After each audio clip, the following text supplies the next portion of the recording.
দেখেন আপনারা অবস্থা দেখেন, সাতকুচিয়া স্তব্ধ। কেমন আছেন? পরিস্থিতি কেমন? আচ্ছা, এখন আপনাদের সাতকুচিয়া বাসীর জন্য সবচেয়ে গুরুত্বপূর্ণ কোন জিনিসটি প্রয়োজন? যে পানি খাওয়ার এগুলোই তো প্রয়োজন আর কি। প্রয়োজন। এই তো আমরা গতবার জলের সময় আমি 7 দিন আসছিলাম সিঁড়ির ভিতরে, এক ফোঁটা পানিও পাই নাই। আজকে 2 দিন গুজারের আমরা আমার বাড়ির সামনে এই স্কুলটা আমার পুকুরে পাড়ে, এইটা পুকুরটা আমাদের। আচ্ছা, এখন আপনাদের এদিকে কেউ আসছে? একজনও আমি দেখি না। সকাল ভোর 6টায় অফিসে গেছি, এখন আসতেছি। এখনো কেউ আসে নাই? আমি কোথেকে দেখি? আসছে ভাই, খাবার নিয়ে পানি নিয়ে? পানি খাওয়া কিছুই আনে না। কি করে এখন মাত্র আমি অফিস থেকে আসতেছি, একটা লোকও তো দেখি নাই কোথাও। এখানে একটা লোক, গতবার আমরা যে কষ্ট করছি, আমরা তো ভাই আর মানুষের মতো এখানে যাইতে পারি নাই। আমাদের জায়গায় এক ফোঁটা পানিও পাই না, 3 দিন পর পানি নাই। বক্সের মতন পানি আনি দিচ্ছে, আমরা পানি খেয়েছি। পরশুরামের সাতকুচিয়া স্তব্ধ, ঘরে বসবাস করার একেবারে অনুপযোগী। আপনারা যারা স্বেচ্ছাসেবকের কাজ করছেন, দয়া করে ছুটে আসেন। এলাকার মানুষ প্রশাসনের দৃষ্টি আকর্ষণ করেছেন। ওই যে টিনের ব্যারারকটে দেখতে পাচ্ছেন, এটা অলরেডি পানির নিচে প্লাবিত।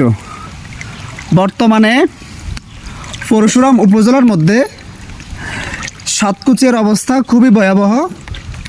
সাতকুচিয়ার মানুষের পাশে এই মুহূর্তে সবাইকে থাকা উচিত, দাঁড়ানো উচিত। বিশেষ করে শুকনা খাবারের এবং বিশুদ্ধ পানির খুবই প্রয়োজন। আমরা আপনাদেরকে এই দিকটি একটু দেখাই। আপনারা কি দেখতে পাচ্ছেন? এদিকের অবস্থা খুবই খারাপ। যারা স্বেচ্ছাসেবকের কাজ করছেন, প্রাণ দিচ্ছেন বা বিশুদ্ধ পানি দিচ্ছেন, আপনারা দ্রুত পরশুরামের সাতকুচিয়া এলাকা চলে আসেন।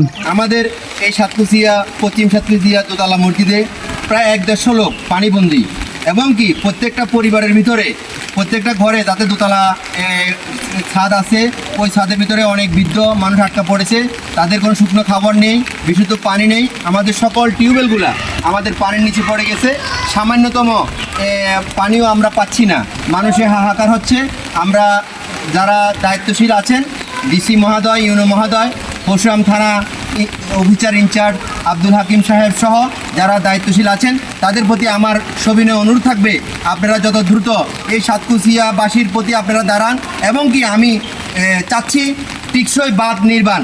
এই বাঁধ যদি নির্মাণ না হয়, আমরা আমাদের দাদা থেকে বাপ থেকে আমরা পর্যন্ত এখনও পর্যন্ত আমরা এই ভুক্তভোগী পানিতে বাড়ছি। আমরা চাচ্ছি না এই সামান্য ত্রাণ দিয়ে আমাদের জীবন বাঁচানোর জন্য। আমরা টিকসইভাবে বাঁধ নির্মাণ করে আমাদের যে ভোগান্তি যাতে স্থায়ীভাবে দূর হয়, সেজন্য আমি বিনীত অনুরোধ জানাচ্ছি। সাংবাদিকতা বাদ দিয়েও আপনারা মানবিক দৃষ্টিকোণ থেকে আজকে 3 দিন যাবৎ আপনারা যে মানুষের দ্বারে বারে ঘুরে ঘুরে আপডেটগুলো দিচ্ছেন, সেজন্য আমি মহান রাব্বুল আলামিনের দরবারে শুকরিয়া আদায় করি, আপনাদের জন্য দোয়া করি। এখন পর্যন্ত পরশুরামের সাতকুচিয়ায় কোনো ধরনের শুকনা খাবার এবং বিশুদ্ধ পানি, স্যালাইন কিচ্ছু আসেনি। আজকে 2 থেকে 3 দিন পর্যন্ত সাতকুচিয়াবাসী পানির মধ্যে। পরশুরামে এত সংগঠন, এত স্বেচ্ছাসেবী দল, এত ত্রাণ, এত পানি, এগুলো কোথায় নিয়ে যাচ্ছে? কেন সাতকুচিয়াবাসী এখন পর্যন্ত 1 বোতল পানি পর্যন্ত পায়নি? আসসালামু আলাইকুম। এই মুহূর্তে রয়েছে পশ্চিম সাতকুচিয়ার অবস্থা সবচাইতে ভয়াবহ। এখানে মানুষ খুবই কষ্টে আছে খাবারে, কষ্টে আছে বিশুদ্ধ পানির জন্য। এবং অনেকেই, আমার পিছনে একটি মসজিদ দেখতে পাচ্ছেন, এটা হচ্ছে পশ্চিম সাতকুচিয়ার জামে মসজিদ। এখানে প্রায় 150 মানুষ অবস্থান করছে।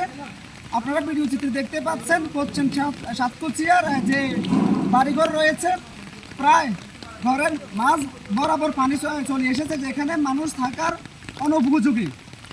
তো আপনারা অনেকেই জিজ্ঞেস করেছেন বা অনেকে জানতে চেয়েছেন, আপনারা বাঁধের সামনে কেন যাচ্ছেন না, বা যে জায়গাগুলো সম্পর্কে আপনারা এখনও আলোচনা করেন না, আমাদেরকে জানান নাই, আপনারা সেখানে কোনো যাচ্ছেন না। আসলে ভাই আপনাদেরকে একটা জিনিস বুঝাতে চাই, আপনারা যে জিনিসগুলো চাচ্ছেন আমাদের কাছে, সেখানে যাওয়াটা মানে খুবই রিস্কি।